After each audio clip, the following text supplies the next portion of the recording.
welcome back to my channel. It's your girl Daisybudgets, and over here on my channel I do savings challenges, sinking funds updates, cash stuffings, a little bit of everything. So if any of that sounds like something you might be interested in, make sure to like, comment, and subscribe because it really helps me out with my analytics. And don't forget to smash that notification bell to be notified every time I upload a new video. So today's video is going to be a little different. I'm not going to be doing cash stuffing. As you know, I don't really do budget with me's on camera, but I do break down my budget, and this isn't a budget breakdown video by any means. I'm just going to be focusing on this little income portion so I can kind of explain that to you. And you guys know I've been discussing a lot about paying down my debt. I have what I would consider a substantial amount of debt, and we are really working diligently and aggressively to pay down this debt. This is going to be the last year where I am going to be in debt. I am claiming that. I am putting that out into the universe. And I do want to explain to you a little bit about how it is we're going to make that happen and some of the sacrifices that we are going to be making to achieve that goal, as well as my why. I think it's so important when doing this journey. Like, we all have a why. We all have a why of why we decided to start budgeting, about why this budgeting journey is so important to us. And honestly, my belief is if your why doesn't make you cry, if your why isn't important to you and pull on your heartstrings, then you may not necessarily succeed, right? So your why needs to be something that is tremendously important to you. So before I get into this, I do want to discuss a little bit of backstory, which will help explain why my why is so important to me. As a child, I came from a single parent household. My mother and father were divorced. They divorced when I was at a very young age. And my father has always had a vital role in my life. There was never a weekend. Oh my God, I don't want to get emotional. I'm sorry, guys. This is very emotional for me to talk about. Just give me a second. As a child, like I said, I lived with my mother. My father had moved out. They had divorced. I've always had a very, very close-knit relationship with my father. My father means absolutely everything to me. So even though he moved out, he always maintained a very close bond with me. There was never a weekend that he missed from picking me up. He picked me up every weekend, and we always did something fun, and I was definitely a priority in his life. But that's neither here nor there, okay? But I did live with my mother, and my biological mother had poor money management skills. We were always in debt. We were always moving because she could never seem to keep up with paying the rent. She didn't budget or anything. She just really had poor money management skills. So a lot of the times as a child, I remember getting knocks at the door and her telling me, go to the door because it's the landlord and I don't have the rent. So just tell him that I'm not here. And, you know, I would go to the door and I would be greeted by the homeowner, the landlord, and he would say, you know, you guys got to get out. You haven't paid the rent in this long. Give this letter to your mother, which was a lot of times an eviction notice. You guys need to get out of my house. So as a child, you can imagine how I'm sorry. So as a child, you can imagine how traumatizing that could be, you know, being scared constantly that tomorrow you may not have a place to stay. So during the time that I lived with my biological mother, I lived with her for I moved out when I was about 22, 23 years old, around there. But during that time that I lived with her, we moved over 20 times, I want to say, over 20 times. And it always came to a point where we would constantly be moving because she could never seem to keep up with the rent. So as a child, I spent a lot of time feeling anxious, feeling scared, you know. So I've always been open with you guys about my mental illness. I do suffer from anxiety, bipolar depression, and PTSD. And so as far as like her not being able to make rent, us struggling, or me being aware of the financial struggles as a child has left me with PTSD. And not only that, but it really shaped my money mindset growing up. Needless to say, I also didn't have the best money management skills. I felt like life was hard, that's the way life is, that life is just hard and life is a struggle. And that's how I felt for the majority of my life, because that's what I was always exposed to. Through the grace of God, you know, I met my husband. When we got together, we were very poor. He wasn't making very much money. Him and I had discussed me being a stay-at-home mom. He was brought up very traditionally. And so, you know, that only made the budget tighter. I don't regret that choice, because honestly, I was fortunate enough to be able to stay home, and we made do. I was able to stay home and raise my kids myself and watch them grow. And I know, and that's no shade at all to any parents out there who have to work, because I also was in that boat as well. When I had my first child, I was a single mother. My eldest son, he is 22 years old. His father was practically non-existent in our lives. He didn't help financially, so everything kind of fell on me. And so I do know the importance of being in a position where you have to work, and you have to make sure you're doing what you got to do to put diapers and milk and food and clothes and pay the bills and all of that. So I totally get that. So like I said, no shade at all. I've been there. But so when I met my husband, I already had my son. And so we discussed about moving in and you know, me having more kids over time, and me being a stay-at-home wife. And so we decided to move forward with that, and that came with a lot of sacrifices. We didn't do a lot. Our Christmases weren't the best. We struggled financially also, so we did struggle with money for the majority of our time together. You know, obviously over time, he found different job opportunities, which little by little started offering him more money. And so things got better, but we still were getting ourselves into debt because what we had wasn't enough to maintain. And honestly, if I'm being perfectly honest with you, we made a lot of poor money decisions because you don't know what you don't know. And I didn't know about the budgeting system. It wasn't really a thing back then, or maybe it was, and I just wasn't aware of it. And I didn't, you know, have the skill set to break down my budget the way that I do now and allocate funds the way I do now. So yeah, so the reason why it is so important for me, because we, like I said, we still have a substantial amount of debt left. So we still owe over $17,000, but I am determined to get that paid off this year. This year, I am putting it out there that it will get paid off. We have been working very hard and diligently and aggressively to pay off our debt. You guys been seeing the whole process with my savings challenges, and that's how I've decided to go about paying off my debt. I am almost done with my Target, which I have 5 credit cards left, including Target. The 17,218 something, whatever that amount is, doesn't include that debt, doesn't include the remainder of my Target debt, because I'm going to be finished paying that off in about 2 weeks or so.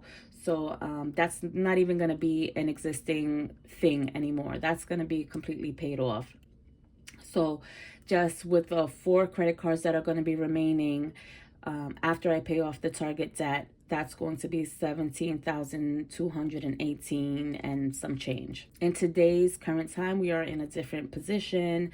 My husband has several streams of income, one of them being, of course, his salary, which, thank the Lord, I'm always giving thanks to the Lord for putting us in the financial position that we are in now. We are able to aggressively pay off this debt. He has a good paying job right now.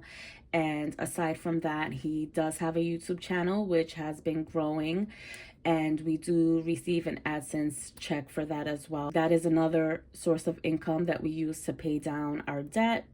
And that check solely goes towards paying down debt. We don't use that check for anything else other than paying off our debt. Now, when you see the number 17,000, you're like, okay, that's a huge amount of money.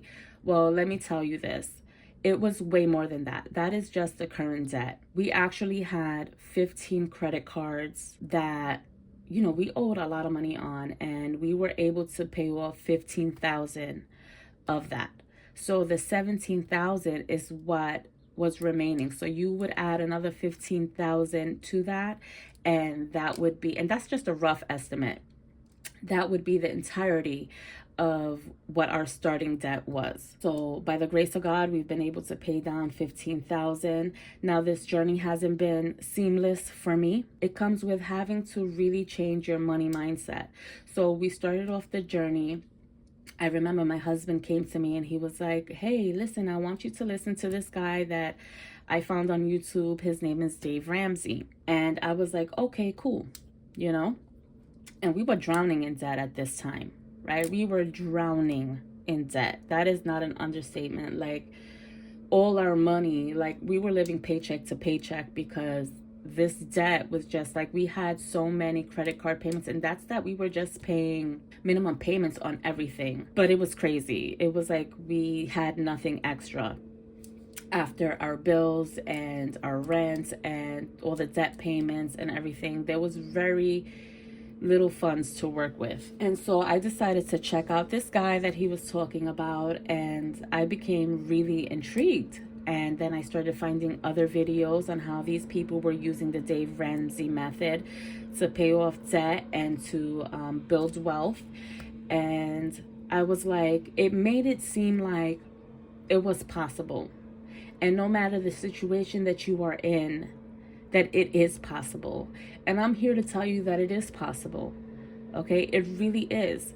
Like I said, we were able to pay off 15,000. Okay, and so now we're left with 17,000. And I'm not trying to downplay that. Like, that is not a substantial amount of debt. It is. But we are going to get that paid off. I full-heartedly believe that. And so we started on this journey. And like I said before, it wasn't seamless. You know, there were bumps in the roads. There was mistakes. There was tweaking that had to be made. Because, you know, I was budgeting too much in one area, not enough in another area. So it's a learning process. So if you're new to the budgeting community, just know that it's a learning process, and there will be tweaking that you have to do along the way. And so I know that the majority of the people that follow me are from the budgeting community already, and so you're probably well aware of Dave Ramsey's baby steps. And so the first baby step was saving $1,000 into your emergency fund. And so that number just didn't sit right with me because, honestly speaking, well, anyway, you know what? I'm going ahead of myself. We saved $1,000 in our emergency fund, right? The first time around. And then we aggressively started paying down debt. Wherever we could find extra funds, we would just throwing it. Tax time, we didn't use any of it. We would put it towards debt. Like, we were really aggressive with it. After a while, we noticed a difference now because we had less minimum payments we had to pay. We had paid off several credit cards. And so our bill calendar was looking less and less full. And we kind of burnt out. You know, we were tired. We were constantly paying out money. We weren't doing anything. We weren't going anywhere. We weren't enjoying life, right? And so I feel like that's a big thing with a lot of people. Like, you kind of get burnt out at some point. And we got burnt out. And so we kind of fell off the system, and we started again just making minimum payments and started using those extra funds to do things with the family and to go on vacations and just to kind of enjoy life. And then, over time, it just started hitting us again, like, what are we doing? What are we doing? We're falling back into old habits again. We were doing so well. We were building this momentum, and we had fell off. And that debt monkey on your back, that's no joke. That is no joke. You don't enjoy vacations as much because you start thinking to yourself, well, that money could have went towards paying off a credit card, or like things like that. And so we had a discussion again, and we decided to get back on the system because we realized that it had worked for us and it was working for us. And so around that time is when I kind of decided to create my YouTube channel, and really, because it looked like a really fun community for one, but also it was a way to hold myself accountable. So that's why I decided to create my YouTube channel. And so, like I was saying, we got back on the system, and we've been paying off debt, and we decided that 2022 was going to be the last year that we are going to be in debt. We are getting rid of this debt monkey on our back. We are, like Dave Ramsey says, I'm sorry if I keep getting emotional throughout this video, but this really hits hard for me. We are sick and tired of being sick and tired. You know what I'm saying? We are sick and tired of being in this cycle where we feel like we can't really enjoy our life until we get our money life together. And so we feel very passionately about it. And so because of that, we've decided to make some sacrifices. For example, I had $1,000 saved up in my not in my emergency fund, I'm sorry. We had $1,000 saved up in my vacation funds.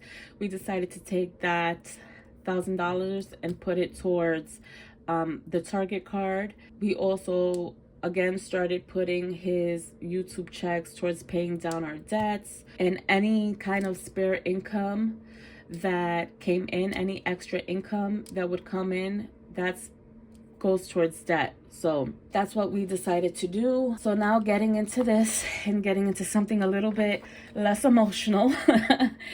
So this here, let me see, can you guys see? Okay, so my income, I have Bubba's Pay at $820 and bank at $556.44. Let me explain this real quick.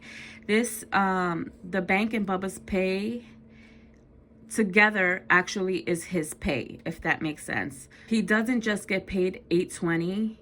It was basically, okay, this week he made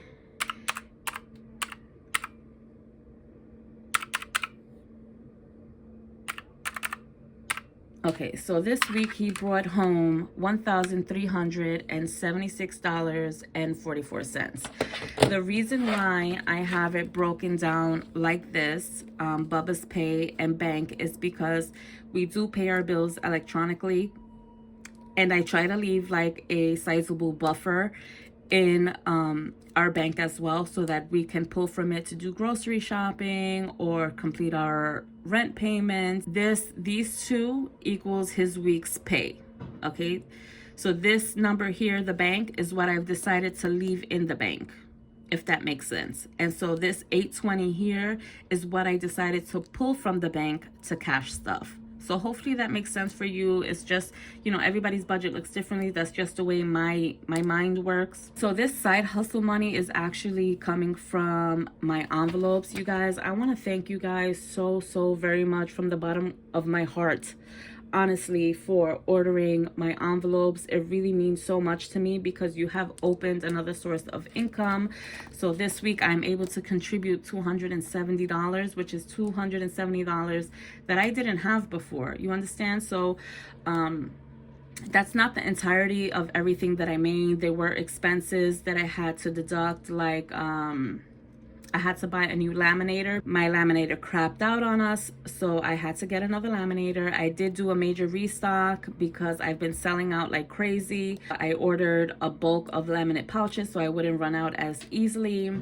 I ordered more ink for my printer, more mailers, that kind of stuff. So I actually made a lot more than $270, but after my expenses, and I also left some funds in an envelope for supplies. So after I made all those deductions, I was left with $270. And so my thing is, all the profit that I make from selling these envelopes, just know that every dime of it is gonna go towards paying down this debt. So like I said, you guys, thank you so much. I really appreciate it.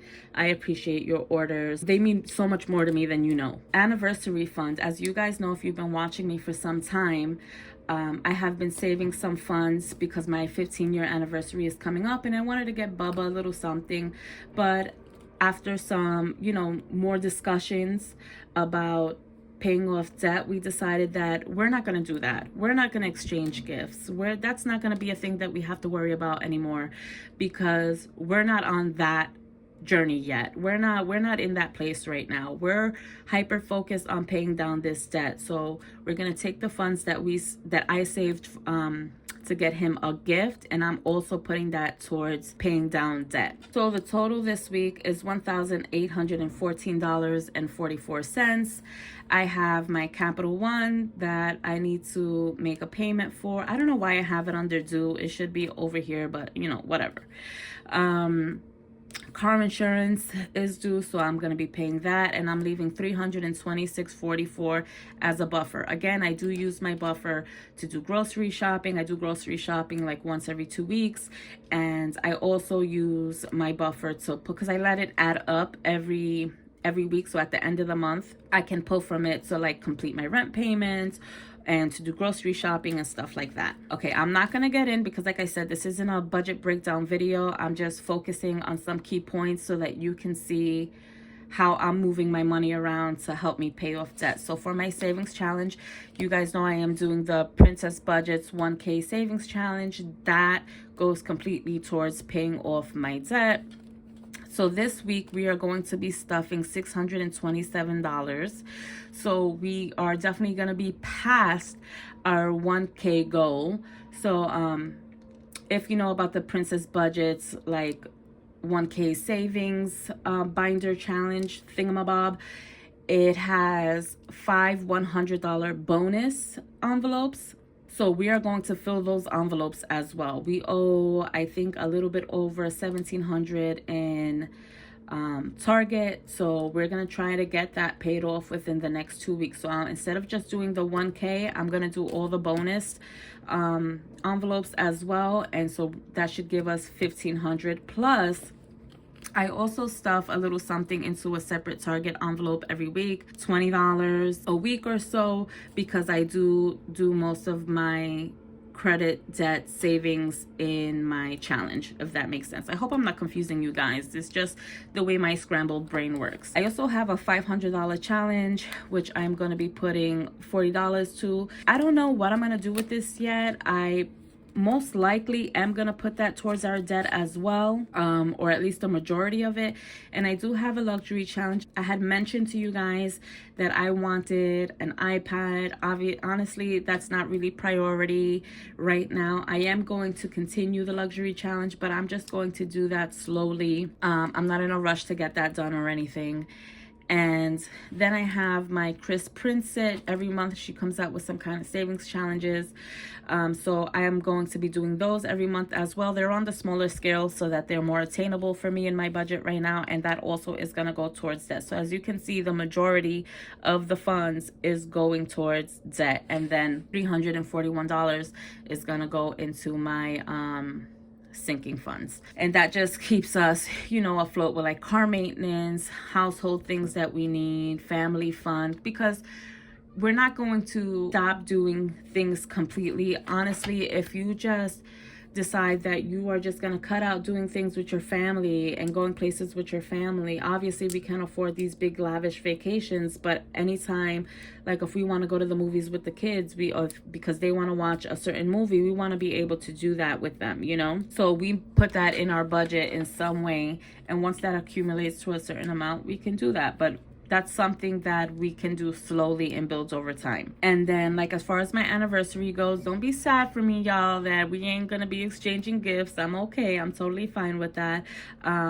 So we are getting rid of the anniversary fund. That's not going to be a thing anymore, but we still have our date night envelope. So we're going to put small amounts in it every week and let that build. And by the time we get to my anniversary date, and anyway, we might just do like a little date night and go out to dinner and celebrate that, you know? Because it's really not about the gifts. And yeah, so that's a little bit about how I'm gonna get things done. That's how I break down my budget. Yeah, so I hope you guys follow along with me on this journey. I want you guys to know, and I felt really like compelled to share my why and my journey and my tactics towards paying off this debt, because you know I know I'm not the only one. So if you're out there and you're in a similar position as I am, you know, let's do this together. Let's get started. Let's make 2022 the year that we say enough is enough, and we're gonna get our ish together, and we can do it together, and we can motivate each other, and we can encourage each other and keep each other accountable. So I want to thank you guys so much for taking the time out. I hope this video doesn't turn out to be a complete mess. I know I got very emotional, but it's only because I feel very strongly about what I'm doing, and the passion behind it is what's going to drive me to get this goal accomplished. So thank you again so much for all of your support. I really, really appreciate you guys. If you are new and you haven't subscribed already, I mean, what you doing? Subscribe. Hello, it's free. So make sure that you like, comment, subscribe, hit that notification bell so that you don't miss my next cash stuffing, and I will see you guys in my next video. Bye.